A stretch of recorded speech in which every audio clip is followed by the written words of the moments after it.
Hello दोस्तों, कैसे हैं आप सब लोग। सिविल सर्विसेज हब पर एक बार फिर से आपका स्वागत है।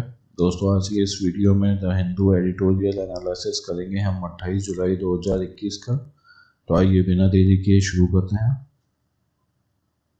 दोस्तों, आज सबसे पहले जो आज के डाटा पॉइंट में बात की गई है वो जो वैक्सीन है उसमें एक सर्वे किया गया है जो अपने जो आर्म फोर्स के लोग हैं उनके ऊपर, जो इस सर्विस में काफ़ी जो इम्पोर्टेंट एक डाटा निकल के आया है उसके बारे में इसमें डिस्कस किया गया है। इस स्टडी में आप देखेंगे 1.59 मिलियन जो हेल्थ वर्कर और फ्रंट लाइन वर्कर जो हैं इंडियन आर्म फोर्स के, उनके ऊपर इस सर्वे को किया गया है। और जो उसमें से जो आप देखेंगे कि 93% जो केसेस का रिडक्शन है वो देखा गया है जो वैक्सीनेशन किया गया है उसकी बदौलत।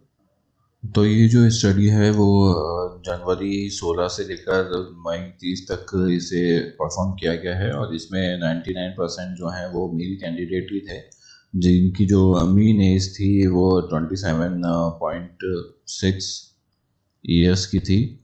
तो ज़्यादातर मेल कैंडिडेट ही इसमें इस सर्वे में थे। और इसमें आप देखेंगे जो ये सर्वे कंप्लीट हुआ मई 30 में, वो तब तक जो 95.4% जो थे वो पार्शियली वैक्सीनेटेड पर्सन थे और 82.2% जो थे वो फुली वैक्सीनेटेड पर्सन थे। और इसके अलावा जो नंबर ऑफ केसेस पर मिलियन इसमें ऑब्जर्व किए गए थे सर्वे में, तो उसमें जो पार्शियली वैक्सीनेटेड और फुली वैक्सीनेटेड जो और अनवैक्सीनेटेड जो ग्रुप था उसमें पार्शियली वैक्सीनेटेड में आप देखेंगे तो 512 के समथिंग केसेस आए थे। और जो फुली वैक्सीनेटेड थे उसमें 25.4 केसेस आए थे। एवरेज है ये। और जो पार्शियल और जो फुली वैक्सीनेटेड जो अनवैक्सीनेटेड हैं उनके लिए ये डाटा है।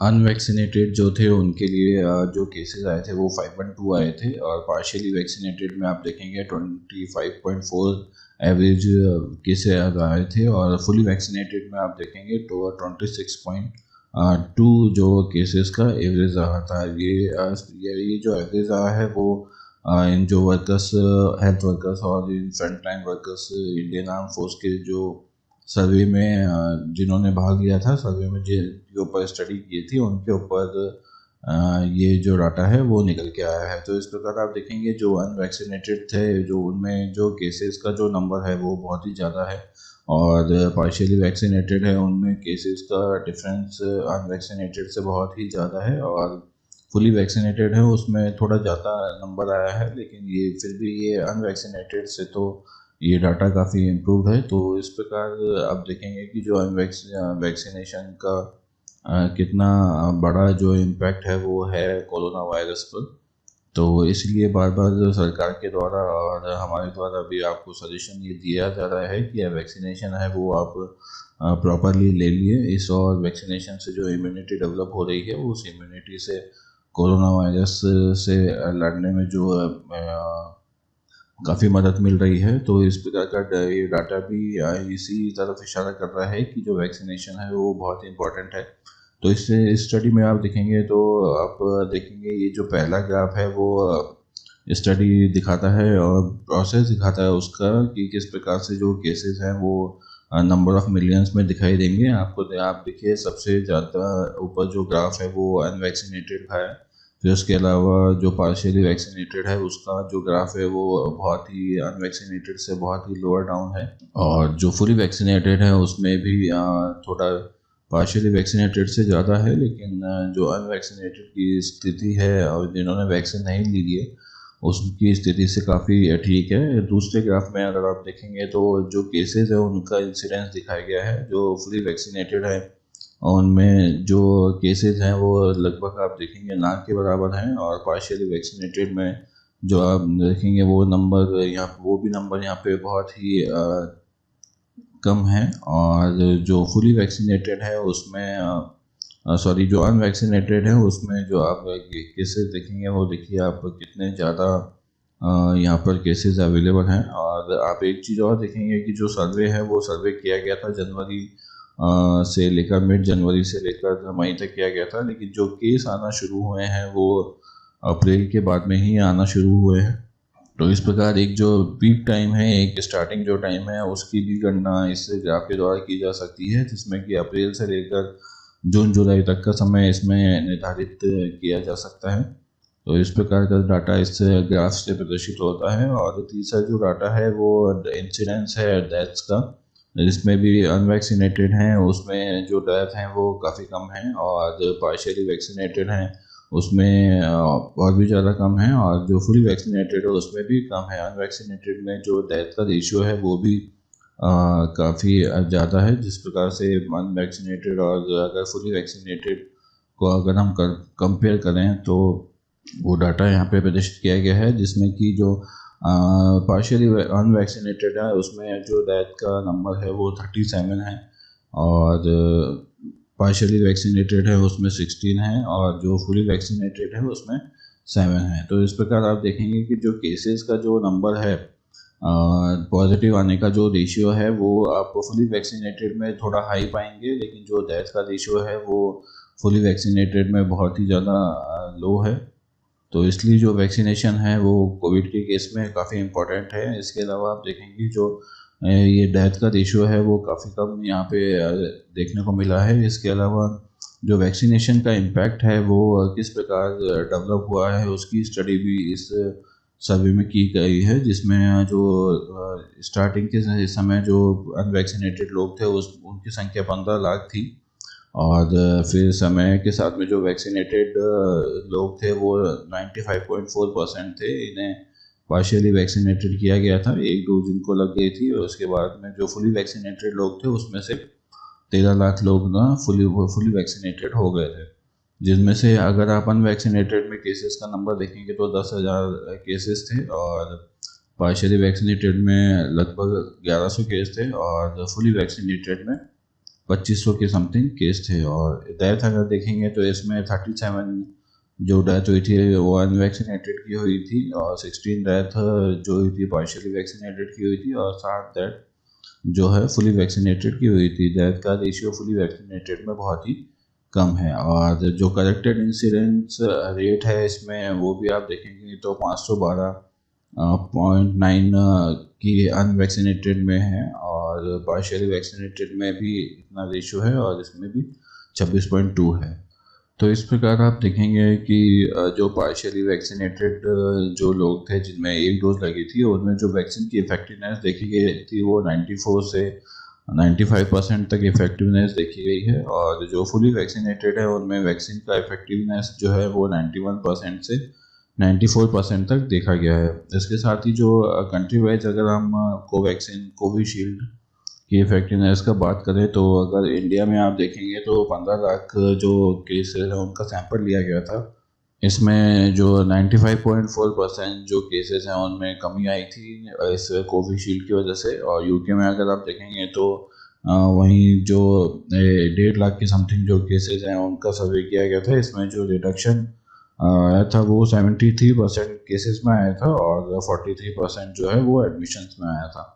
इसके अलावा यूके, ब्राज़ील और साउथ अफ्रीका में आप देखेंगे तो 11,636 लोगों पर ये सर्वे किया गया है। इसमें जो रिडक्शन का रेट है वो 62.1% देखा गया था यूके में। इसके अलावा देखेंगे तो आप रिडक्शन जो हॉस्पिटलाइजेशन है वो 88% तक की इसमें कमी देखी मिली थी। और साउथ अफ्रीका में आप देखेंगे तो 2026 केसेस में से जो रिडक्शन का रेट है वो 21.9% देखा गया था। इसमें जो सर्वे किया गया है उसमें बीटा वेरिएंट है वो शामिल था।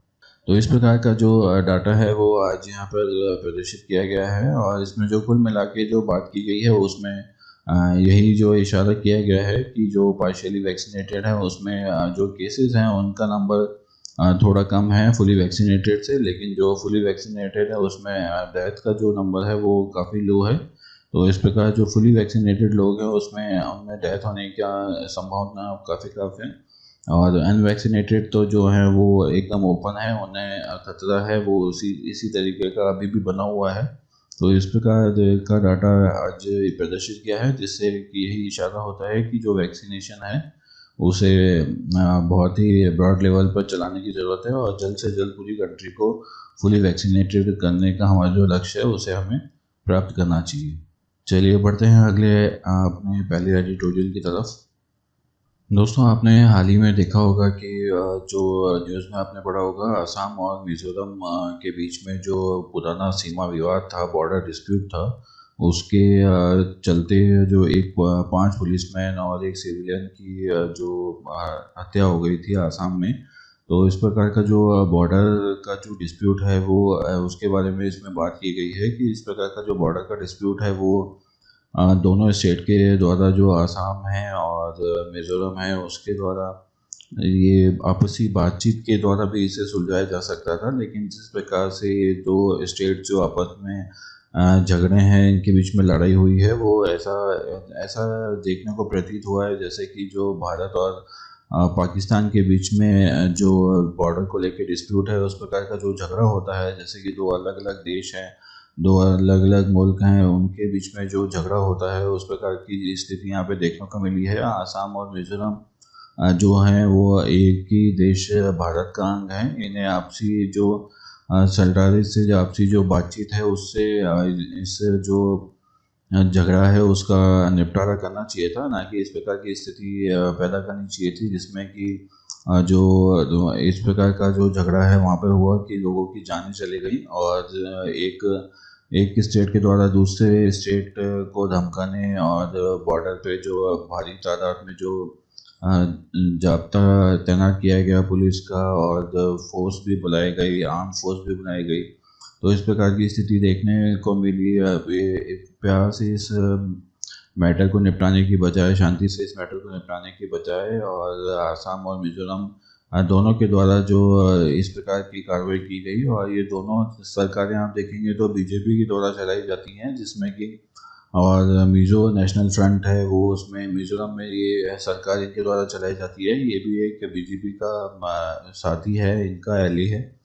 तो इस प्रकार की स्थिति देखने को मिलती है। और नॉर्थ ईस्ट डेमोक्रेटिक फ्रंट है वो भी इस प्रकार से यहाँ पर जो झगड़े को है वो बढ़ाने का ही काम कर रहे थे। आसाम के जो चीफ मिनिस्टर हैं हिमंता बिस्वा, उन्होंने भी जो इस स्थिति से निपटने के लिए एक पुख्ता निपटारा जो आपसी बातचीत से हो सकता था उसको करने के बजाय, जो ये दोनों जो लोग हैं वो ट्विटर पर आपस में झगड़ा कर रहे थे, एक दूसरे के प्रति जो है वो स्टेटमेंट दे रहे थे और यूनियन होम मिनिस्टर से अपील कर रहे थे कि वो इस चीज़ में आके दखल दें और जो आपसी इनका जो झगड़ा है वो इनका झगड़े को इनका सलटारा कराएं। तो इस प्रकार की स्थिति देखने को मिली है जिसमें कि दोनों जो चीफ मिनिस्टर हैं वो एक दूसरे पर आरोप लगा रखे थे। और मिस्टर शर्मा का तो आप देखिए कि उन्होंने आसाम में जो 4,000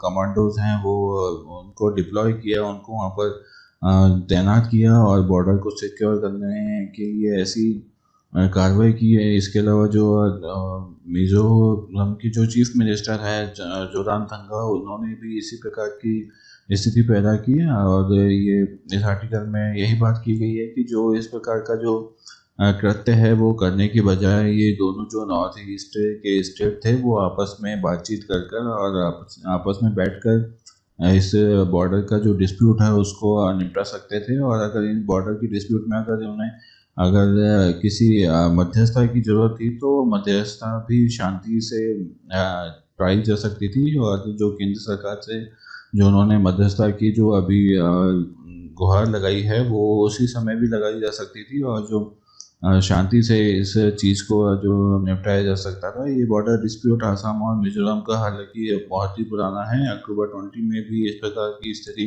इन दोनों स्टेट्स के बीच में देखने को मिली थी, लेकिन अब वहाँ पर स्टेटस पूर्व में जो स्थिति थी उस स्थिति को पाने के लिए वहाँ पर इस प्रकार की कार्रवाई करना बहुत ज़रूरी है। और शांति वहाँ बनाए रखने के लिए होम मिनिस्ट्री को दखल वहाँ पर देना ही पड़ेगा। तो इस प्रकार का कार्य वहाँ पर किया गया है। कुल मिलाकर जो इस आर्टिकल में बात की गई है वो यही की गई है कि जो आसाम और मिजोरम ये दोनों जो स्टेट हैं, इन दोनों स्टेट के द्वारा जो इस प्रकार का कृत्य वहाँ पर किया गया है वो एक स्टेट की जो यूनिटी है उसको काफ़ी बुरा धक्का पहुंचाता है, और दिखाता है कि किस प्रकार से मैसेज देता है अन्य देशों को कि किस प्रकार से जो एक देश के जो आपसी आपसी स्टेट हैं वो भी बॉर्डर को लेकर झगड़ रहे हैं। तो इससे जो भारत की ये मंशा है बॉर्डर को लेकर वो जाहिर होती है कि किस प्रकार से भारत में जो अंदरूनी लोग हैं, आपसी लोग हैं, वो भी बॉर्डर के लिए झगड़ रहे हैं, और बॉर्डर को लेकर भारत का जो रवैया है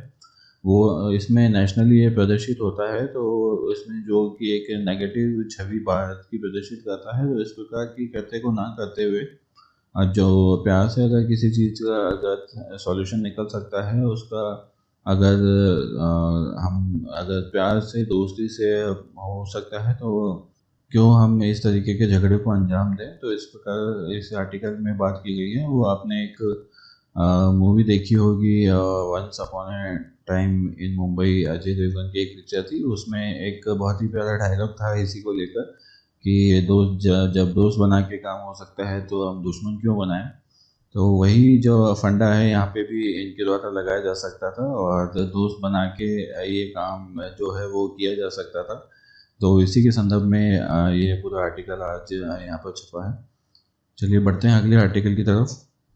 दोस्तों, जो इस आर्टिकल में बात की गई है वो तमिलनाडु स्टेट में एक सर्वे किया गया है और टीचर्स के ऊपर, उसके बारे में इसमें बात की गई है कि जो पेंडेमिक के दौरान की इस प्रकार की जो टीचर्स की स्थिति थी वो देखने को मिली है, और महामारी से जो उनकी वर्किंग कैपेसिटी है और अर्निंग कैपेसिटी है वो उसके ऊपर किस प्रकार का जो फ़र्क है वो देखने को मिला है, उसके बारे में इस आर्टिकल में चर्चा की गई है।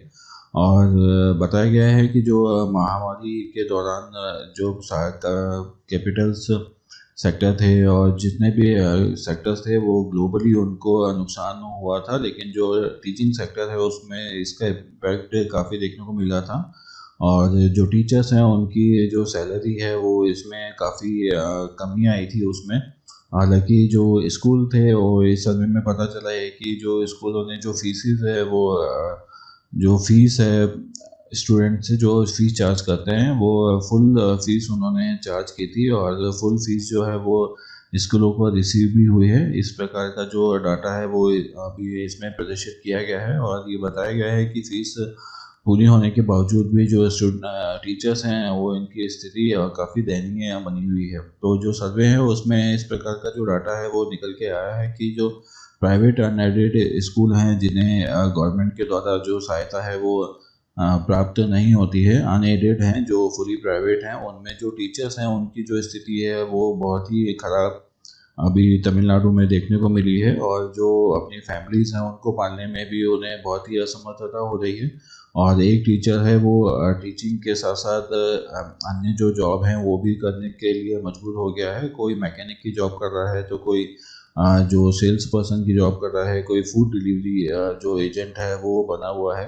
तो इस प्रकार का जो कार्य है वो वहाँ पे किया जा रहा है। और 194 जो टीचर्स हैं उनके ऊपर ये सर्वे किया गया था, उसमें जो इस प्रकार की जो डाटा है वो देखने को मिला है कि जो यूनिवर्सिटी ऑफ मद्रास है उसमें किस प्रकार की स्थिति अभी बनी हुई है उसको लेकर इसमें जो चर्चा की गई है। और ये बताया गया है कि जो विभिन्न प्रकार के जो अदर जॉब्स हैं वो इन टीचर्स के द्वारा अपनाए जा रहे हैं। और एक टीचर के द्वारा तो जो पेड़ होते हैं उन पे से जो पत्तियां तोड़ने का काम भी किया गया था, उसके द्वारा वहाँ से पेड़ से ऊंचाई से गिरने के कारण जो उनमें एक डेथ भी हो गई थी। तो इस प्रकार की स्थिति यहाँ पर बनी हुई है। तो उसी को लेकर इसमें चर्चा की गई है कि जो नेशनल यूनिवर्सिटी ग्रांट कमीशन के ने जो क्वालिफिकेशन दे रखी है उस क्वालिफिकेशन के अकॉर्डिंग जो भी टीचर है वो असिस्टेंट प्रोफेसर लेवल का अगर होता है तो उसमें जो 72% जो क्वालिफाइड टीचर हैं वो ही सिर्फ 25,000 से कम की सैलरी ले रहे हैं, और 5% लोग ऐसे हैं जिन्हें सिर्फ 10,000 रुपये की सैलरी मिल रही है। जो कि पे कमीशन ने जो 7th पे कमीशन ने इनकी जो सैलरी स्टार्टिंग लेवल पर डिसाइड की गई है वो 76,809 रुपये डिसाइड की गई है। तो दोस्तों आप देखिए कि कितना ज़्यादा यहाँ पर जो डिफरेंस है वो आपको देखने को मिलेगा। 72% जो लोग हैं यहाँ पर उनको सिर्फ 25,000 से कम की सैलरी मिलती है, और 5% लोग ऐसे हैं जिन्हें से 10,000 रुपये भी पूरे नहीं मिल पा रहे हैं पर मंथ। तो इस प्रकार की स्थिति यहाँ पर अभी देखने को मिल रही है। और इसके अलावा आप देखेंगे कि जो सर्वे में पता चला है कि जो 38 से और 48% जो लोग हैं उनको जो एम्प्लॉय इंश्योरेंस होता है स्टेट की तरफ से, उसमें पेड लीव और जो इंश्योरेंस है वो नहीं प्राप्त होता है। एम्प्लॉय का जो इंश्योरेंस होता है वो 38% लोगों को जो है वो मिल रहा है और 42% को जो है वो पेड लीव मिल रही हैं। तो इस प्रकार के जो पोलैरिटी है, इस प्रकार का जो भेदभाव है वो उसमें देखने को मिल रहा है, जो मैनेजमेंट की तरफ से अनएडेड स्कूलों के द्वारा किया जाता है। और इसने सुधारने के लिए जो है काफ़ी सारे कार्य किए जा सकते हैं। उसी की तरफ जो तमिलनाडु सरकार को ध्यान देने की ज़रूरत है। और इसमें जो बात की गई है वो इसी की तरफ इशारा करती है कि जो 77% जो प्राइवेट अनएडेड स्कूल हैं उनमें जो डोमिनेंस है वो इसी प्रकार के स्कूल का तमिलनाडु में ज़्यादा है। और इसी प्रकार के स्कूल होने के कारण वहाँ पर जो टीचर्स की जो स्थिति है वो अभी काफ़ी ख़राब हो गई है। आपने देखा होगा कि जो ऑनलाइन जो टीचिंग कर रहे हैं स्टूडेंट और जो टीचर्स, उनके ऊपर अभी काफ़ी बर्डन भी इस पेंडेमिक के दौरान बन गया है। क्योंकि जो टीचर्स हैं वो भले ही जो स्कूल हैं वो टीचर्स को सैलरी ना दे रहे हों या कोई बिना सैलरी के भी काम कर रहा हो, लेकिन जो टीचर्स हैं उन्होंने जो स्टूडेंट को पढ़ाना नहीं छोड़ा है, वो स्टूडेंट को प्रॉपरली एजुकेशन दे रहे हैं। और ऑनलाइन एजुकेशन की तरफ जो उन्होंने है वो शिफ्ट कर लिया है। लगभग 88% जो टीचर्स हैं उन्होंने ऑनलाइन एजुकेशन को अपनाया है। और ऑनलाइन एजुकेशन के लिए जो भी खर्चा होता है वो भी उन्होंने वहन किया है। और जो कमियां हैं वो जो इस सर्वे में देखने को मिली है वो इस प्रकार की कमियां देखने को मिली है, जैसे कि इंटरनेट की जो है कमी है उनके पास में, और जो स्पेस की कमी है, रूम वगैरह उनके पास में अवेलेबल नहीं है पढ़ाने के लिए। और जो इक्विपमेंट चाहिए होते हैं पढ़ाने के लिए, जैसे कैमरा है, लैपटॉप है और हेडफोन्स हैं, उनकी ज़रूरत होती है, तो वो भी जो टीचर्स हैं उनके पास में अवेलेबल नहीं है। और सर्वे में देखने को मिला है कि जो 132 लोग हैं 194 में से, उन्होंने जो ये एक्सपेंस है वो खुद अपने लेवल पर ही किया है और बच्चों को पढ़ा है, जिसमें कि फ़ोन, कंप्यूटर और हेडफोन का परचेजिंग है वो उन्होंने खुद ही अपने लेवल पर किया है। इस प्रकार से आप देखेंगे कि जो एक लैपटॉप का अगर परचेज एक टीचर को किया जाए और जिसको 25,000 रुपये की सैलरी भी नहीं मिलती है, और एक लैपटॉप का कम से कम 40 से 50,000 के बीच का उसका प्राइस होता है लैपटॉप का, तो वो कहाँ तक मैनेज करेंगे। लेकिन फिर भी उन्होंने मैनेज किया है किसी न किसी तरीके से। और जो टीचर्स हैं उन्होंने स्टूडेंट को फुल एजुकेशन इस पेंडेमिक के दौरान ऑनलाइन तरीके से जितना वो प्रोवाइड कर सकते थे वो उन्होंने प्रोवाइड किया है। तो इस प्रकार से जो स्कूल्स हैं उन्होंने तो पूरी फीस तो बच्चों से वसूली है, लेकिन जो टीचर्स को जो सैलरी है वो सैलरी पूरी तरीके से प्रोवाइड नहीं किया कराई गई है। उसी के बारे में जो है इसमें बताया गया है। और ये बताया गया है कि 10% जो उनके जो सर्वे में भाग लेने वाले लोग थे उन्होंने उनको तो अप्रैल से लेकर जो जून तक है वो सैलरी ही नहीं मिली है, और 10% लोगों को ही उससे पहले के महीने में, मार्च के महीने में सैलरी मिल पाई थी जब लॉकडाउन शुरू हुआ था। तो इस प्रकार से जो स्थिति है वो जो टीचर्स की है वो बहुत ही ख़राब हो रखी है। कुल मिलाकर इसकी और जो है सरकार को ध्यान देना चाहिए। और जो इसमें जो मीटिंग है और जॉब को लेकर जो सिक्योरिटी है वो टीचर्स को प्रोवाइड करानी चाहिए, क्योंकि चाहे प्राइवेट स्कूल हो चाहे गवर्नमेंट स्कूल हो, जो टीचर्स वहाँ पर पढ़ाते हैं वो प्राइवेट और गवर्नमेंट दोनों में ही सेम सी स्थिति होती है। इसके अलावा आप देखेंगे कि प्राइवेट स्कूल के जो टीचर होते हैं वो अपने स्टूडेंट्स को लेकर काफ़ी ज़्यादा सजग होते हैं। और तो तमिलनाडु की जो सरकार है उसको जो उनका जो प्राइवेट रेगुलेशन का जो लॉ है 1976 का, उसमें चेंजेस इस प्रकार के करने चाहिए जिससे कि जो अनएडेड जो स्कूलों के टीचर हैं उनको भी पैंडेमिक के दौरान जो उनको नुकसान हुआ है उसमें राहत मिल सके, और जो सैलरी का है जो एरियर है वो उनको प्राप्त हो पूरा जो उनका जो बीच का बचा हुआ सैलरी है। और इस प्रकार आप देखेंगे कि जो केरला है उन केरला ने इस प्रकार का प्रावधान अपने स्टेट में किया हुआ है कि जो यूजीसी ने जो क्वालिफ़िकेशन दे रखी है उस क्वालिफ़िकेशन के अकॉर्डिंग अगर आप टीचर रखते हैं तो यूजीसी के क्वालिफ़िकेशन के अंतर्गत गेस्ट फैकल्टी को 1750 रुपये पर डे आप देंगे, और 43,750 के समथिंग जो है वो सैलरी पर मंथ उनकी होनी चाहिए। इसके अलावा अगर यूजीसी के क्वालिफ़िकेशन के अकॉर्डिंग अगर आप टीचर को नहीं रखते हैं, उससे अगर कम क्वालिफ़िकेशन पे रखते हैं, तो उसे 1600 रुपये पर डे का जो है वो सैलरी मिलना चाहिए, और लगभग 40,000 की जो सैलरी है वो पर मंथ उनकी होनी चाहिए।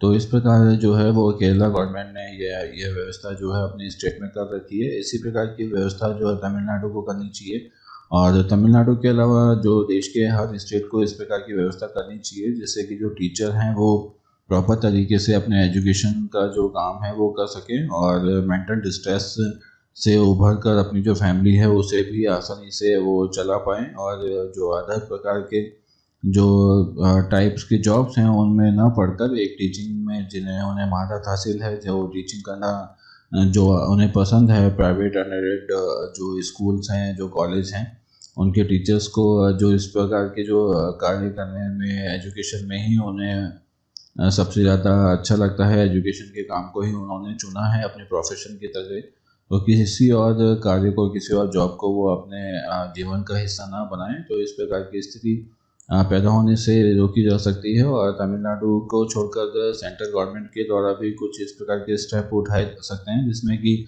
जो प्राइवेट अनएडेड स्कूल हैं उनको बाउंड किया जा सकता है, कि जो अगर कोई टीचर है वो प्रॉपर तरीके से अगर स्टूडेंट्स को पढ़ा रहा है, और तो इस ऐसी स्थिति में जो उसकी सैलरी है वो भी प्रॉपर तरीके से उसे मिलनी चाहिए। तो इस प्रकार जो टीचर्स हैं उनकी स्थिति को इस आर्टिकल में बयान करते हुए जो पॉसिबल सॉल्यूशन है उनकी ओर इशारा किया गया है। चलिए बढ़ते हैं अगले आर्टिकल की तरफ। दोस्तों, हमारे देश में जो आपने देखा होगा ह्यूमन ट्रैफिकिंग की जो प्रॉब्लम है वो अभी भी बनी हुई है, और काफ़ी समय से बनी हुई है। हाल ही में कुछ नौजवान बच्चों को जो है वो ह्यूमन ट्रैफिकिंग के जो गैंग होते हैं उनसे छुड़ाया गया था। तो इस प्रकार की स्थिति अभी भी बनी हुई है, और जो ह्यूमन ट्रैफिकिंग को लेकर जो भारत में कोई मेजर लॉ नहीं है, इस लॉ की कमी से जो इस प्रकार के कार्य को करने वाले लोग हैं वो बेझिझक इस प्रकार के कृत्य को अंजाम देते हैं, और जो ह्यूमन ट्रैफिकिंग से जुड़े हुए और जो अन्य अपराध हैं उनको भी इससे जो बढ़ावा मिलता है। हाल ही में एक जो 9,000 बच्चों को जिसमें छुड़ाया गया है उसमें एक सीता नाम की लड़की थी, जो जिसकी उम्र मात्र 13 साल थी, और उसे ह्यूमन ट्रैफिकिंग के जरिए जो है वो किडनैप करके और भी मात्र 20,000 रुपये में इसे बेच दिया गया था, और उसे जहाँ पर जिन लोगों के द्वारा काम करने के लिए इसे खरीदा गया था उन लोगों के द्वारा ना तो 20,000 रुपये में से इसे कुछ पैसा मिला, और ना ही उनके द्वारा इसे कोई सैलरी दी जाती थी, और तो इस प्रकार इसे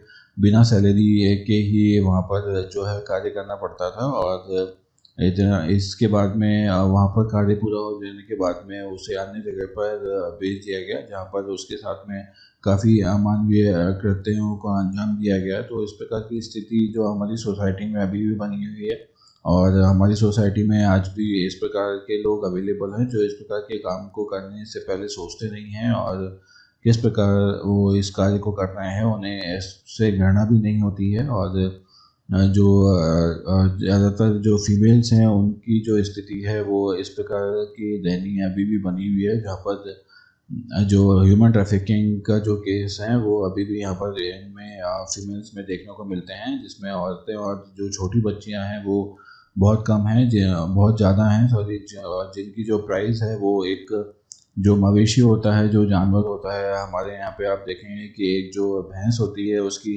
भी कीमत 50,000 के समथिंग होती है। एक जो देसी गाय होती है उसकी कीमत भी 40 से 50,000 के बीच की होती है। उससे भी कम कीमत पर जो इंसान है उसको बेच दिया जाता है। तो इस प्रकार की स्थिति देखने को मिल रही है, और जो लेखक हैं उन्होंने यह मांग की गई है कि संसद को अभी अपनी इसी सेशन में एक एंटी ट्रैफिकिंग पर जो लॉ है वो बनाना चाहिए, और बचपन बचाओ आंदोलन करके एक एनजीओ है उनके द्वारा भी इस प्रकार के मूवमेंट को आगे बढ़ाया गया है, और वेरियस जो सिविल सोसाइटीज़ हैं उनके द्वारा भी इस प्रकार के कार्य को किया गया है, जिसमें कि एक भारत यात्रा का एक जो मिशन है उसे चलाया गया था, जिसमें 12,000 किलोमीटर के लगभग यात्रा कर कर जो 1.2 मिलियन लोग हैं जो इसमें शामिल हुए थे। इस प्रकार का मार्च उसमें किया गया था और एक स्लोगन रखना गया था कि बिकने को तैयार नहीं हम और लूटने को तैयार नहीं हम, इस प्रकार का एक स्लोगन उसमें रखा गया था। और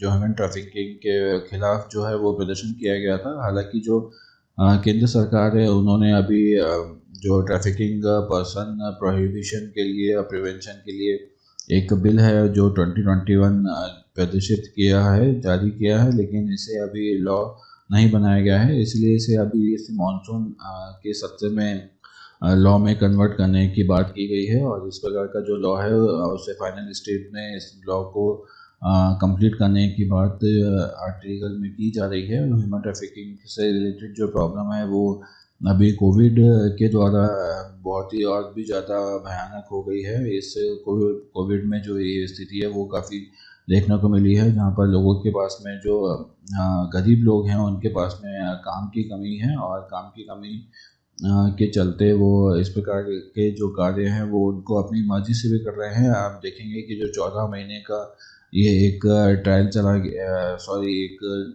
जो कैंपेन है वो चलाया गया था। उस कैंपेन में 9,000 जो बच्चे हैं उन्हें इसमें रिकवर किया गया था और जो एक ये नंबर है वो काफ़ी बड़ा नंबर है। इस प्रकार की जो ह्यूमन ट्रैफिकिंग है वो अभी भी की जाती है। जिस प्रकार से एक आज़ाद भारत में एक ह्यूमन ट्रैफिकिंग का जो केस है उसे कॉन्स्टिट्यूशन में ही सजा का प्रावधान करके बनाया गया है, उसको उसको दरकिनार करते हुए कई लोगों के द्वारा इससे जो राइट्स हैं वो ह्यूमन के उनको तोड़ा जाता है और उसके विपरीत जो है ह्यूमन ट्रैफिकिंग का जो कृत्य है उसे अंजाम दिया जाता है। मानव तस्करी जो है वो एक बहुत ही बुरा कृत्य है और जहाँ हम एक तरफ अपनी आज़ादी के 75 साल कंप्लीट करने वाले हैं, उनका जश्न मना रहे हैं, दूसरी ओर जो सोशल राइट्स हैं, सोशल सिक्योरिटी जो हमारे देश के लोगों को मिलनी चाहिए, खास करके जो कम उम्र के बच्चे हैं या बच्चियां हैं उनको मिलनी चाहिए, तो वो जो सिक्योरिटी है वो अभी भी हम प्रोवाइड नहीं कर पाए हैं। और गरीब तबके के साथ में जो इस प्रकार का जो प्रॉब्लम है वो ज़्यादा देखने को मिलता है और अमीर लोगों के द्वारा इस प्रकार के कृत्य को करने से पहले बिल्कुल भी सोचा नहीं जाता है और अगर वो थोड़ा सजग हो गए इस प्रकार के कार्य को करने से बचे तो इस प्रकार की जो ह्यूमन ट्रैफिकिंग का जो प्रॉब्लम है वो काफ़ी हद तक सॉर्ट आउट हो सकता है। लेकिन इन लोगों के द्वारा ही इसे बढ़ाया जाता है।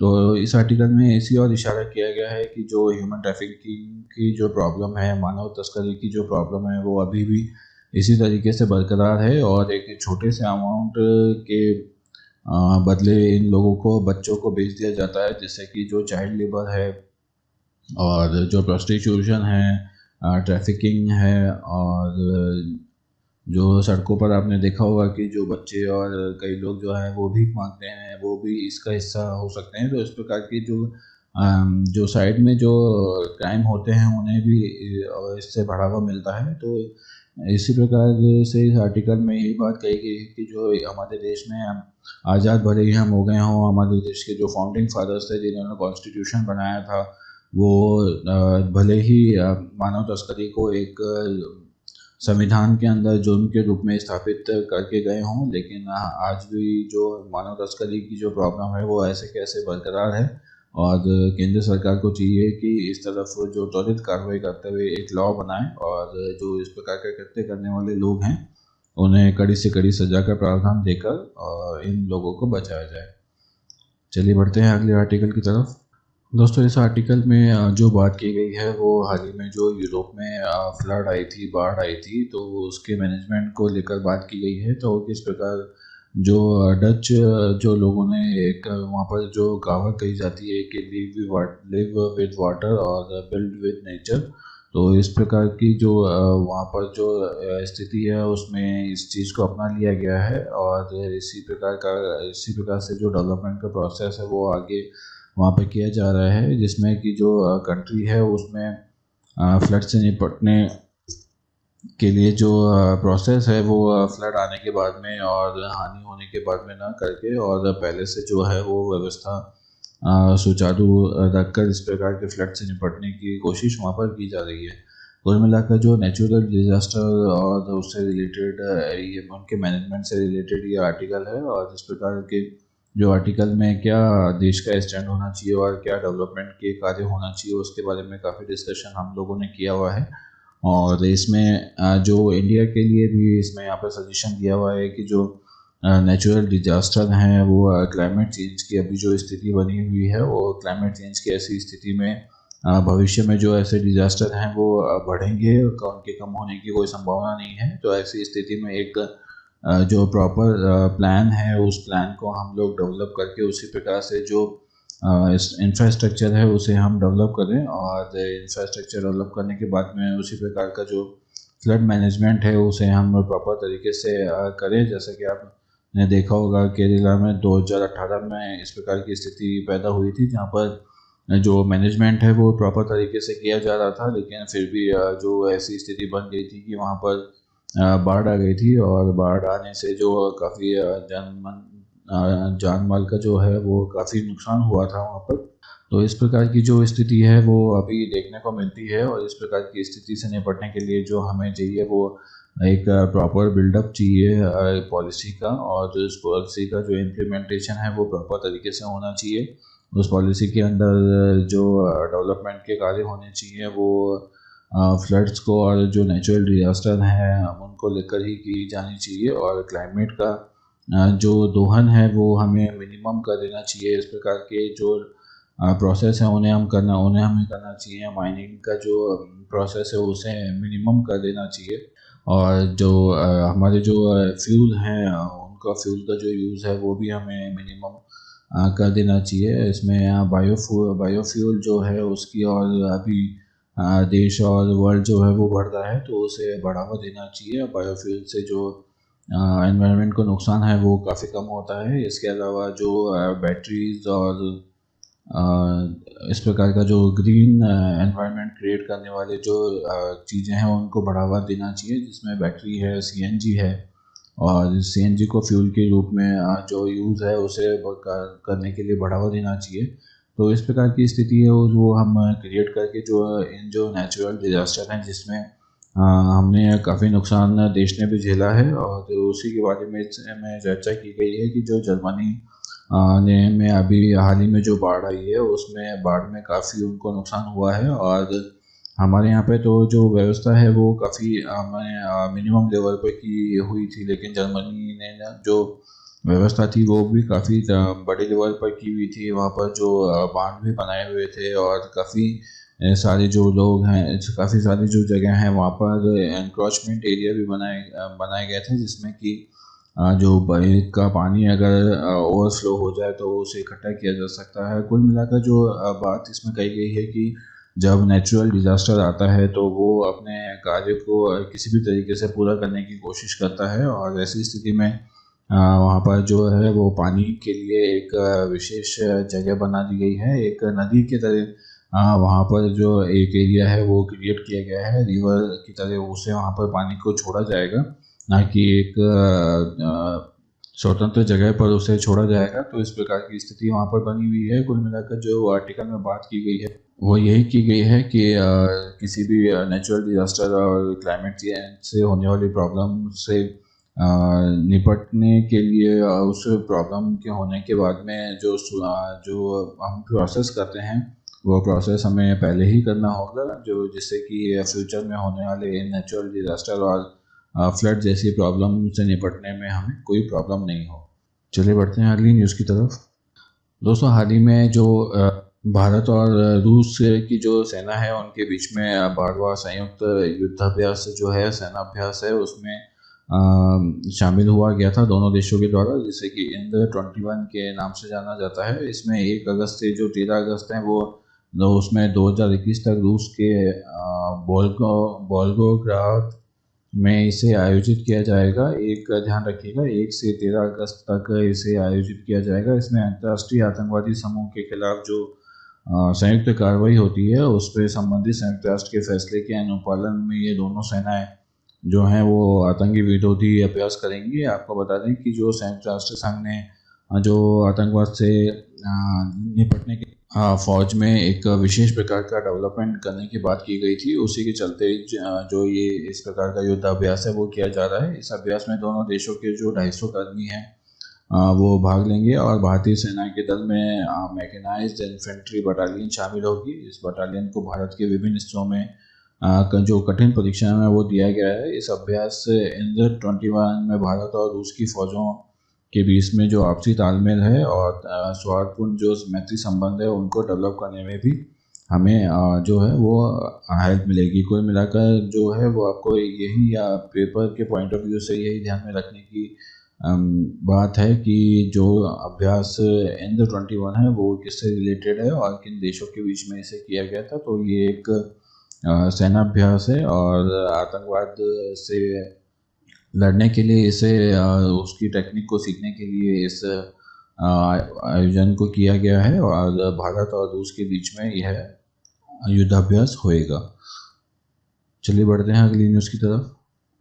दोस्तों, हाल ही में आपने न्यूज़ में देखा है कि एक हमारे मंदिर को जो विश्व धरोहर का जो स्थान है वो प्राप्त हुआ था। आप कमेंट बॉक्स में बताइए कि जो वो मंदिर है उसका क्या नाम है और वो कहाँ पर स्थित है। और इसके अलावा कल कच्छ के रण में जो स्थित है हड़प्पा काल का एक एरिया है जिसे धोलावीरा कहा जाता है, उसमें यूनेस्को के वर्ल्ड हेरिटेज में इसे शामिल किया गया है। और जो वर्ल्ड हेरिटेज में शामिल होने वाला भारत का ये 40वां प्लेस है जिसे कि वर्ल्ड हेरिटेज में शामिल किया गया है। तो आइए धोलावीरा के बारे में आपको कुछ बेसिक जानकारी देते हैं। धोलावीरा जो एक एरिया है वो गुजरात के कच्छ में स्थित है और ये एक हड़प्पन संस्कृति का एक शहर है जो कम से कम 1000 जो हड़प्पा के जो अभी तक एरियाज खोजे गए हैं उसमें सबसे 6th नंबर का सबसे बड़ा जो है वो एरिया है और 1500 से अधिक वर्षों से यह यहाँ पर उपस्थित है। और इसमें जो उस समय के जो कला है, विकास है और निर्माण व्यापार से संबंधित जो अन्य जो चीज़ें हैं वो यहाँ पर उपस्थित हैं, जो कि एक पुरातत्व स्थिति को प्रदर्शित करती है। और इसमें पुरातात्विक स्थिति के 2 भाग इसमें दिखाए गए हैं, जिसमें एक दीवार युक्त नगर है और दूसरा नगर के पश्चिम में एक अंत्येष्टि स्थल है। ध्यान में रखिएगा, एक अंत्येष्टि स्थल जो है वो धोलावीरा में उपस्थित है और एक दीवार युक्त जो नगर है वो भी यहाँ पर वॉल्ड सिटी जिसे हम कह सकते हैं वो भी यहाँ पर उपस्थित है। चार दीवारी वाले इस नगर में एक प्राचीन युक्त किला है जिसके साथ प्राचीर वाला अहाता और पूजा अर्चना का मैदान है और एक सुरक्षित मध्य नगर है और एक निम्न नगर है। एक हाई एरिया पर ये बना हुआ एक मध्य नगर है और एक ये लो एरिया पर बना हुआ एक निम्न नगर है। इस किले के पूर्व में और दक्षिण में जलाशयों की एक श्रृंखला पाई गई है और एक अंत्येष्टि स्थल या जो शमशान है वो भी यहाँ पर एक उपस्थित पाया गया है। इस प्रकार से जो धोलावीरा है वो जो एंशियंट हिस्ट्री में काफ़ी ज़्यादा महत्व रखता है और धोलावीरा को लेकर कई सारे जो क्वेश्चंस हैं वो विभिन्न पेपर्स में पूछे गए हैं। प्रीलिम्स में भी, यूपीएससी प्रीलिम्स में भी इससे संबंधित क्वेश्चन जो हैं वो कई बार आ चुके हैं। तो आप ध्यान रखिएगा कि धोलावीरा हड़प्पन सोसाइटी का एक सभ्यता का एक अंग है और लगभग 1500 वर्ष पुराना यह अंग है, जिसमें कि सभी तरीके की किलेबंदी और परिष्कृत जलाशय और जल निकासी प्रणाली यहाँ पर उपस्थित है। निर्माण सामग्री के रूप में पत्थर का व्यापक उपयोग यहाँ पर किया गया है, जो एक शहरी नियोजन का एक उत्कृष्ट उदाहरण है। और पूरे क्षेत्र में धोलावीरा की जो अनूठी स्थिति है उसको भी इसमें हड़प्पा सभ्यता के द्वारा दर्शाया गया है। तो पानी की जो उपलब्धता है वो हर बूंद को इकट्ठा करने के लिए डिज़ाइन की गई एक विस्तृत जन प्रणाली भी यहाँ पर उपस्थित है, जिसमें भू जलवायु परिवर्तनों के मुकाबले जीवित रहने की जो सरलता को है वो इसमें दर्शाया गया है। कुल मिलाकर जो धोलावीरा है वो एक हड़प्पन जो अपना सिविलाइजेशन है उसका एक इम्पोर्टेंट सिटी है और इस सिटी के बारे में जो बेसिक जो पॉइंट्स हैं वो आपको यहाँ पर बताए गए हैं। इन्हें आप ध्यान में रखिएगा और इन्हें समय समय पर रिवाइज करते रहिएगा। साथ ही जो याद रखिएगा कि वर्ल्ड हेरिटेज में भी इसे यूनेस्को का जो वर्ल्ड हेरिटेज है उसकी लिस्ट में भी इसे आज शामिल किया गया। तो ध्यान रखिएगा कि धोलावीरा एक वर्ल्ड हेरिटेज प्लेस है भारत के अंदर। तो दोस्तों, आज के द हिंदू एडिटोरियल एनालिसिस में सिर्फ इतना ही। यह वीडियो आपको कैसा लगा हमें कमेंट बॉक्स में ज़रूर बताइएगा। साथ ही आपके पास अगर हमारे लिए कोई सुझाव हो तो उसे भी कमेंट बॉक्स में बताइएगा। इस वीडियो को लाइक कीजिएगा। साथ ही इस वीडियो को अगर आपने अब तक सब्सक्राइब नहीं किया है तो सब्सक्राइब भी कर दीजिएगा, बेल आइकन को भी दबाइएगा, जिससे कि नए वीडियोस के जो नोटिफिकेशन है आपको तुरंत प्राप्त हो जाएंगे। और साथ ही हमें फेसबुक, ट्विटर और इंस्टाग्राम पे फॉलो भी कीजिएगा। आज के लिए बस इतना ही। कल आपसे फिर मुलाकात होगी। तब तक के लिए अपना और अपनों का ख्याल रखिए। जय Hind and thanks for watching.